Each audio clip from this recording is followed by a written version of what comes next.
Hi అండి, hello, నమస్తే. నేను మీ జర్నలిస్ట్ గోపిని. తిరుపతి టు హైదరాబాద్ వెళ్ళడానికి రోడ్డు మార్గం చాలా ఇబ్బందికరంగా ఉంటుంది. ప్రధానంగా తిరుపతి నుంచి రైల్వే కోడూరు, కడప, ఇట రాజంపేట మీదుగా ఇట కర్నూలు పైన వెళ్ళే రోడ్డు అయితే మరీ దారుణంగా ఉంటుంది. దాదాపుగా దీనికి కూడా ఒక 10 అవర్స్ సమయం పట్టినప్పటికీ కూడా రోడ్డు మార్గం చాలా దారుణంగా ఉంటుంది. అంటే రోడ్డు ఎక్కడ చూసినా కూడా అంటే ఎక్స్టెన్షన్ కాక ఎక్కువగా తిరుపతి నుంచి కడప వరకు అయితే మరి దాదాపుగా 3-4 గంటల సమయం పడుతుంది. వాహనాల్లో వెళ్ళాలన్నా, బస్కి వెళ్ళాలన్నా నరకం అనుకోండి, ఆ రకంగా ఉంటుంది.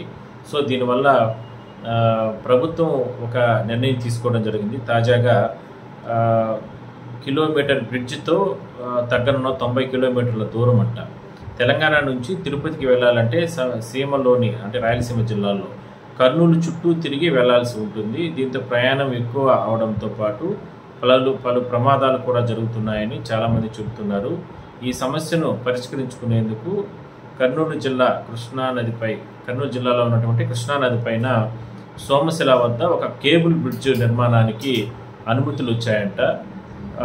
దీనికి సంబంధించి 1 కిలోమీటర్ పొడవున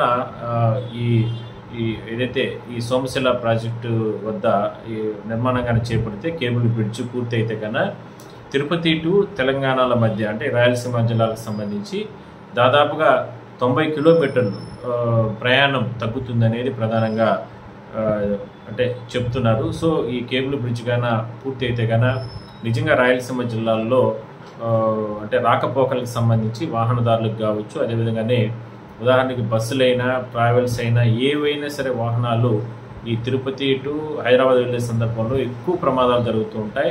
ఇందులో తిరుపతి టు కడప వరకు రోజు ఏదో ఒక ప్రమాదం జరుగుతుంది. ఎంతో మంది చనిపోతున్నారు.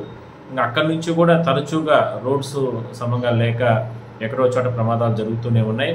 ప్లస్ ఎందుకంటే సుదూరమైనటువంటి ప్రాంతం, ఎక్కడ కూడా అంటే ఆగే అవకాశం లేదు, అంటే రెస్ట్ తీసుకునే అవకాశం ఉండదు. మొత్తం కూడా అక్కడ నుంచి కడప నుంచి కూడా హైవేనే కాబట్టి ఇట్లా రకరకాల ఇబ్బందులు ఉన్న నేపథ్యంలో ట్రావెల్స్కి సంబంధించి ట్రావెలింగ్ చేయాలంటే అది బస్సుల్లో అయినా, లేదంటే ప్రైవేట్ బస్సులు అయినా, ఆర్టీసీ అయినా, సొంత వాహనాలు వెళ్ళాలన్నా కూడా ఒక నరకం. సో ఈ కేబుల్ బ్రిడ్జ్ గాన సోమశిల కృష్ణానది పైన సోమశిల వద్ద ఈ కేబుల్ బ్రిడ్జ్ గాన కంప్లీట్ అయితే కన్నా దాదాపు 100 కిలోమీటర్లు అంటే 2 గంటల ప్రయాణం, 1.5 గంట ప్రయాణం తగ్గుతుంది. దానివల్ల మంచి జరుగుతుంది. సుదూర ప్రాంతాలు కాబట్టి ఇది ఒక మంచి జరుగుతుంది అనేది అభిప్రాయం మాత్రం చాలామంది చెబుతున్నారు. సో చూద్దాం ఎన్ని రోజులు దీన్ని కంప్లీట్ చేస్తారని.